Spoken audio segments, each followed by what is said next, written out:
નાના ભાઈએ મોટા ભાઈને તેના દીકરીના લગ્નમાં ન બોલાવ્યા. પછી મોટા ભાઈએ જે કર્યું તે જાણીને તમારી આંખમાંથી આંસુ આવી જશે.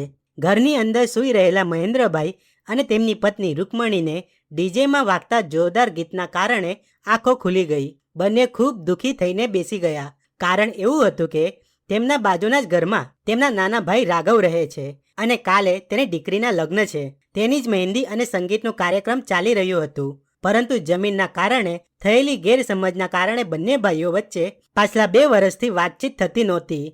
સાથે બાજુમાં રહેવા છતાં બંને એકબીજાના ઘરે પણ જતા નહોતા. નિસંતાન મહેન્દ્રભાઈ અને તેમની પત્ની નાના ભાઈના 2 બાળકોને પોતાના બાળકોની જેમ જ પ્રેમ કરતા હતા. પરંતુ જમીનના નાનકડા ટુકડાને લઈને પંચાયત પણ 2 જૂથમાં વેચાઈ ગઈ હતી. તેનો કોઈ ઉકેલ આવ્યો નહીં. બંને ભાઈઓની એકતા અને પ્રેમ જોઈને કેટલાક પાડોશીઓ અને સગા સંબંધીઓ ખૂબ ઈર્ષા કરતા હતા અને બંને વચ્ચે કંઈક ને કંઈક ઝઘડો લગાવવાનું કામ કરતા હતા. જમીનનો વિવાદ થવાના કારણે આ જ લોકોએ તકનો લાભ ઉઠાવીને બંને ભાઈઓ વચ્ચેના નાનકડા ઝઘડાને મોટું સ્વરૂપ આપી દીધું. ઊંઘ ન આવવાના કારણે મહેન્દ્રભાઈ ચાલવા માટે બહાર આવ્યા ત્યારે તેમનું ધ્યાન લગ્નવાળા ઘર તરફ ગઈ અને તે ચકિત થઈ ગયા. પત્ની રૂકમણીને જલ્દીથી અવાજ લગાડીને બોલાવી. પોતે નાના ભાઈના ઘર તરફ ભાગીને જોરથી અવાજ લગાવ્યો, બંધ કરો આ સંગીત. બધા હેરાનીથી તેમની તરફ જોવા લાગ્યા. નાનો ભાઈ ગુસ્સામાં બોલ્યો, વાહ ભાઈ, હવે આવી રીતે નફરત દેખાડશો? મહેન્દ્રભાઈ બોલ્યા, અરે રાઘવ, ઘરની પાછળના આંગણામાં આગ લાગી છે, જલ્દી પાણીની વ્યવસ્થા કર.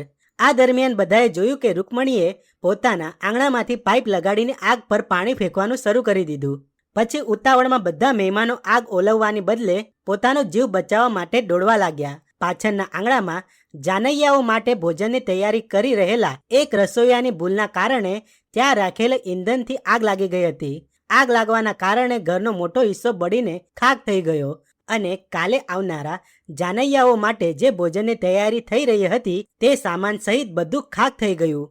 લાંબા સમય બાદ આગ કાબૂમાં આવી ગઈ, પરંતુ હવે નાના ભાઈને આવતીકાલે આવનારા જાનૈયાઓની ચિંતા થવા લાગી. નાનો ભાઈ જે પાડોશીઓ અને સગા સંબંધીઓને પોતાના સુખ દુઃખના સાથી સમજતો હતો, તેઓ તો સંકટની ક્ષણ જોતા જ અદ્રશ્ય થઈ ગયા હતા.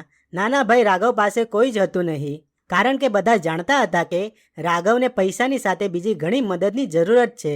પછી નાના ભાઈએ માથા પર પ્રેમાળ સ્પર્શ અનુભવ્યો અને તેણે જોયું તો મોટા ભાઈ મહેન્દ્ર હતા. સાથે તેમની પાસે રૂકમણી ભાભી પણ ઊભેલા હતા. નાનો ભાઈ રડી પડ્યો અને રડતા રડતા બોલ્યો, આજે જો તમે બંને ન હોત તો ખબર નહીં આજે અમે જીવિત રહેતા કે નહીં. આટલું કહીને તે પોતાના ભાઈને ભેટી પડ્યો. તે આગળ બોલ્યો, બધું મારી કરણીનું ફળ છે. મેં મારા ભગવાન જેવા ભાઈ ભાભીનું દિલ દુખાવ્યું છે. તમે બંને મને માફ કરજો. મહેન્દ્રભાઈ બોલ્યા, અરે ભાઈ, જૂની વાતોને હમણાં કેમ યાદ કરે છે? કાલે આપણી દીકરીના લગ્ન છે, ચાલ તેની તૈયારી કરીએ. હજુ તો ઘણું બધું કામ કરવું પડશે. હવે આ લગ્ન અમારે ત્યાં થશે અને એટલા ધૂમધામથી થશે કે આખી ગલી જોતી રહી જશે. પછી બંને ભાઈ એકબીજાને ભેટી પડ્યા. બીજા દિવસે સમયસર જાનૈયાઓ આવી ગયા. છોકરાઓ વાળાઓને પણ ગઈકાલની વાત જાણવા મળી, તો તેઓ પણ આવા સંબંધીઓ મેળવીને ખૂબ ગર્વ અનુભવી રહ્યા હતા. અને હા, બંને ભાઈઓની એકતા અને પ્રેમ જોઈને ફરીથી ઘણા લોકોના જીવ બળવા લાગ્યા.